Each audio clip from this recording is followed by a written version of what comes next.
మనము ప్రతి విషయంలో కూడా ఏదో ఒక పొరపాట్లు చేస్తూనే ఉంటాం. పాప పశ్చాత్తాపం కొరకు మారు మనసు నిమిత్తమే మన కొరకు పవిత్రమైన రక్తం కాచి ప్రాణం పెట్టిన యేసు ప్రభువాన్ని రక్షకుడిగా మనం అంగీకరించాం. ఒకప్పుడు మనం అంధకారంలో అన్నిలుగా ఉన్నటువంటి మనము ఈ ప్రభు అయిన దేవుణ్ణి నమ్ముకొని మనం ముందుకు సాగిపోతూ ఉన్నాం. కొన్ని ఇబ్బందులు, ఇక్కట్లు, సమాజంలో వ్యతిరేకతలు వచ్చినప్పటికీ కూడా ఈ సత్యమైన దేవుణ్ణి మనం ఎందుకు అత్తుకొని ఉన్నాం? ఎందుకంటే కేవలం ఈ దేవుడు మాత్రమే పాప పరిహారార్థమే తను తాను బలియాగంగా అర్పించుకున్నాడు. హల్లెలూయా. మారిన వ్యక్తి మారినట్లుగా దేవునితో నడుస్తున్నాడు అంటే కొంతకాలం నడిచి పడిపోతూ ఉన్నాడు, కొంతకాలం దేవుల్లో మండించబడి ఆరిపోతూ ఉన్నాడు, కొంతకాలం ఉజ్జీవంతో నడిచి దేవుని సహవాసానికి దూరం అయిపోతూ ఉన్నాడు.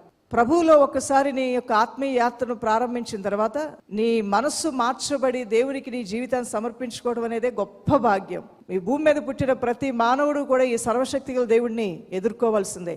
ఆ మారు మనసు అనేది ఈ రక్షణ సువార్త ద్వారా అందించబడుతూ ఉంటుంది. మనసు మార్చబడటం దేవునికి చాలా ఇష్టం. ఇలాంటి అద్భుతమైన వాక్య సందేశాలను మరెన్నో వినాలనుకుంటే సిస్టర్ శైలపాల్ యూట్యూబ్ ఛానల్ను సబ్స్క్రైబ్ చేసుకోగలరు.